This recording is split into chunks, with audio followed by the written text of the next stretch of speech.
August মাসে যখন ওর বাবা ডেকে পাঠায় বাড়ির লোকেদেরকে, আমরা গেলাম। ওর বাবা বলল আমার ছেলে বাড়িতে একা বসে রয়েছে, আপনার মেয়ে এত রাত আসছে না, দেরি করে আসছে, অমুক তমুক। তার আগের দিনকে একটি অনুষ্ঠান ছিল, মানে একটা ওর ইয়ে ছিল, রেকর্ডিং ছিল, ও রেকর্ডিং এ গেছিল এবং ও যখন ওই রেকর্ডিং থেকে ফেরে বাড়িতে 11টার সময়, একটা প্রমোশন ছেড়ে বাড়িতে ফেরে, ওকে শ্বশুর মশাই, ওর শাশুড়ি বলেছিল এটা তোমার শ্বশুর বাড়ি, বাপের বাড়ি নয়, যখন তখন এখানে ঢোকা যায় না। তো ও শ্বশুর বলেছিল এই কথাটা, এটা শ্বশুর বাড়ি, বাপের বাড়ি নয়, তো যখন তখন এখানে ঢোকা যায় না। যেখানে তারা কিন্তু জানতো যে ওর টাইমের কি ব্যাপার, এবং নিউ টাউনের ফ্ল্যাটটা তো প্রবাহ আরও থাকতো, এটা প্রবাহ রেন্টেড ফ্ল্যাট।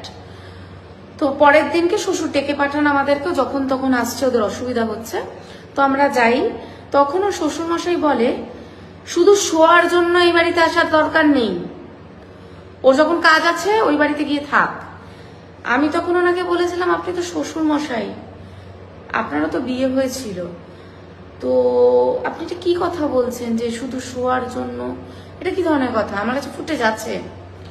আলাম আপনি জানেন না যেটুকুনি সময় ওরা একসাথে কাটাচ্ছে সেটুকুনি সময় তো পাচ্ছে, এটা আপনি কি বলছেন? না না, কোনো প্রয়োজন নেই, আপনার মেয়েকে নিয়ে চলে যান। আমি তখন প্রবাহকে জিজ্ঞাসা করেছিলাম প্রবাহ তোমার মতামত কি? প্রবাহ আমার মুখের ওপর বললো আই ওয়ান্ট পিস বলে ঘরের দরজা বন্ধ করে শুয়ে পড়লো। সে আর বেরোয়নি। আমার বোন ওর পরের 2-3 দিন, আচ্ছা ওর শাশুড়ি বলল এখন ওরা সেপারেশনে থাক, কোনো প্রয়োজন নেই এখন একসাথে থাকার। ভালো কথা।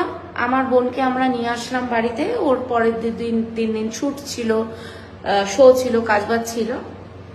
বোন বাড়িতে এলো, পরের দিন ও শাশুড়ি ফোন করে আমার ভাইকে বলল তো দিদির সব জিনিসপত্রগুলো নিয়ে যা, এই ফ্ল্যাটে এখন থেকে আমরা থাকবো, ওর এখানে কোনো জায়গা নেই, ও যা যা কিনেছে, যা যা জিনিসপত্র করেছে সব নিয়ে যা। কারণ ওই ফ্ল্যাটে প্রবাহ যখন রেন্টে থাকতো শুধু দুটো ইয়ে ছিল, শুধু দুটো খাট ছিল, দুটো আলমারি ছিল, আদারওয়াইজ কিছু ছিল না।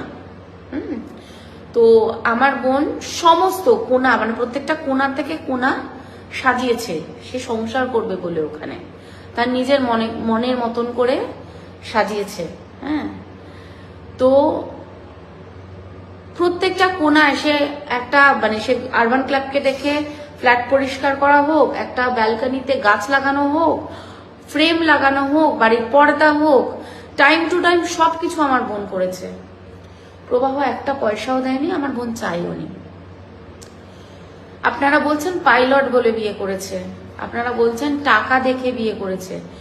আমি বলতে বাধ্য হচ্ছি, কাউকে অসম্মান করে বলছি না, প্রবাহ যা রোজগার করে আমার বোন তার 3 গুণ রোজগার করে।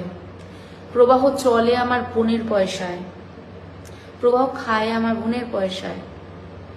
প্রবাহ হয়তো মাসে 9 মাসে 6 মাসে একদিন বাজার করে বাড়িতে, ইলেকট্রিসিটি বিলটা হয়তো খুব জোর দেয়, রেন্টটাও আমার অনেক সময় আমার বোন দেয়, সেটাও প্রবাহ দিতে চায় না। এবং মোটামুটি 1 মাস অন্তর অন্তর বা প্রত্যেক মাসে মাসে প্রবাহর ডিমান্ড থাকে, আমার এই চাই, আমার ওই চাই। যারা ওকে ফলো করেন নিশ্চয়ই দেখেছেন যে 31শে ডিসেম্বরেও আমার বোন ওকে ওর ডিমান্ড পূরণ করে দিয়েছে। ওর একটা ট্রলি দরকার ছিল, আমার বোন 19,000 টাকা দিয়ে একটা স্যামসোনাইটের ট্রলি কিনে দিয়েছে, এবং সেটা ছোট হয়েছিল বলে ওর খুব রাগ হয়েছিল, এটা ছোট, এটা তো আমার হবে না। পরের দিনকে আমি নিজে গেছিলাম বোনের সাথে স্যামসোনাইটের শোরুমে, সেখানে গিয়ে আমি ওটা চেঞ্জ করাই, রিপ্লেস করাই, বড় সাইজ কেনা হয়। এবং আরেকটি 24,000 টাকার বেল্ট দেওয়া হয়েছিল ওকে গিফট, কারণ ওর ডিমান্ড ছিল। উনি 60,000 টাকার নিচে পারফিউম ইউজ করেন না, আমার বোন কিনে দেন। হ্যাঁ, তো এরকম প্রচুর রয়েছে।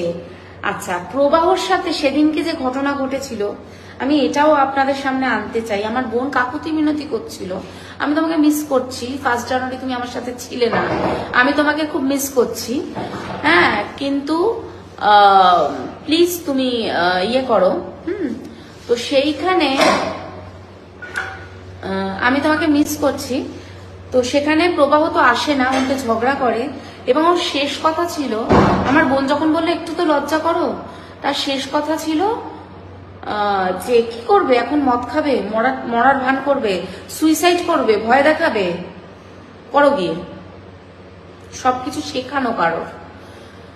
প্রথম কথা কেউ কাউকে শিখিয়ে দেয় না, মেন্টাল ডিসব্যালেন্সটা না এমনি এমনি হয় না।